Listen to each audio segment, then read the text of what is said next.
Okay, now we got both cams slid in place. We need to set the static timing on the engine. It's very important to get it correct, otherwise it won't run worth a crap. How you set the static timing on the engine, there is here on the crankshaft damper that says insert pin, and it's stamped right here on the damper. I wrote it with a paint pen, and you line it up with the mark on the gear cover. And when that's in alignment, or when it says insert pin on the crankshaft damper, and that's in alignment with the line on the gear cover, there's a hole in the side of the block. And the side of the block is here, and it's going to be this fitting right here. There's a quick connect, and then there's a fitting behind here. You have to take this fitting behind here. This quick connect likes to break. It likes to, it gets old, it gets dry and brittle. So I don't like to remove this quick connect. What I like to do is just take this fitting and unscrew it, because that thing will spin under there. So I just get a wrench and I unscrew this and I pull this out, and right there's the hole where you insert the pin. And once you insert the pin there's two places up on the head. You want to show that? You want to jump up there?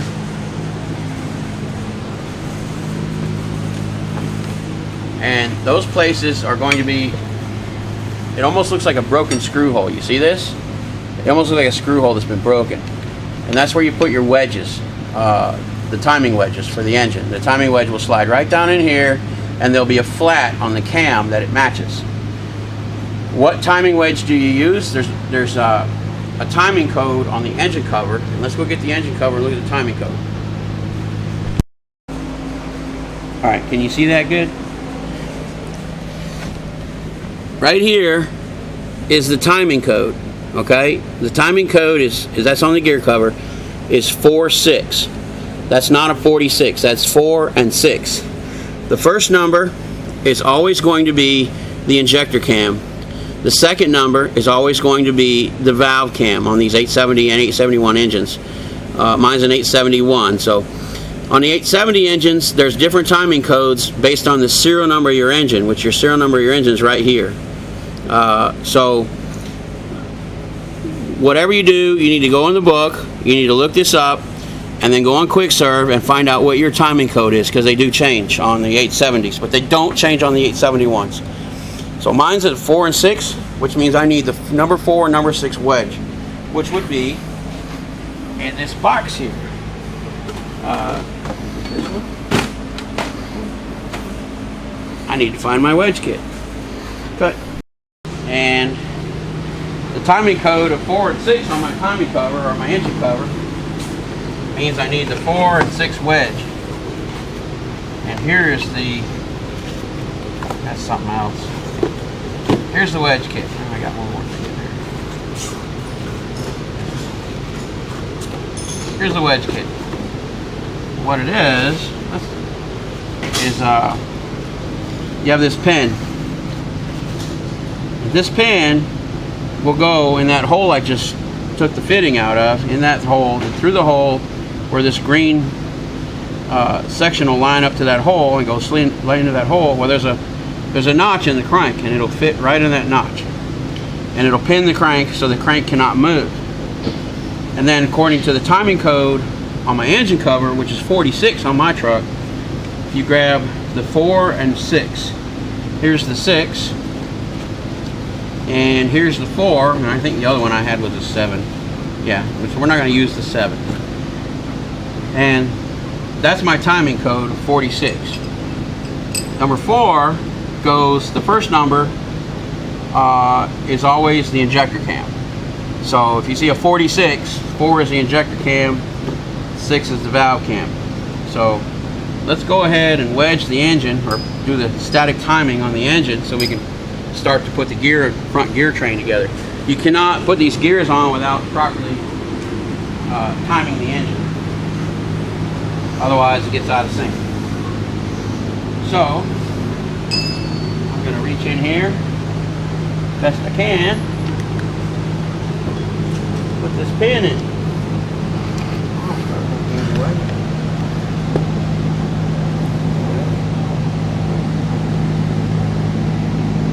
dummy. It's up here. Make sure there's no dirt on it.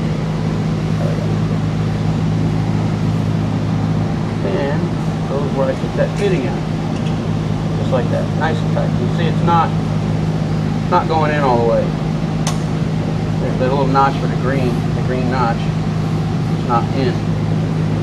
Because I need to rotate the motor just slightly to find the spot. So that's what I'll do. I'll get up here.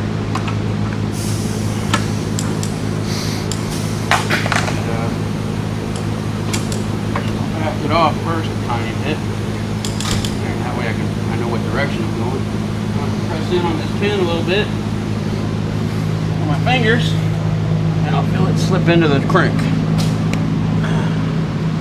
There we go. There it is, right there.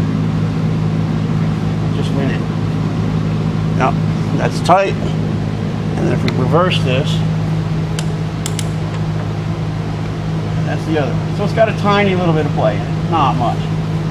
So, according to the book, you take all the play out counterclockwise and all this stuff. So I just did it counterclockwise play out.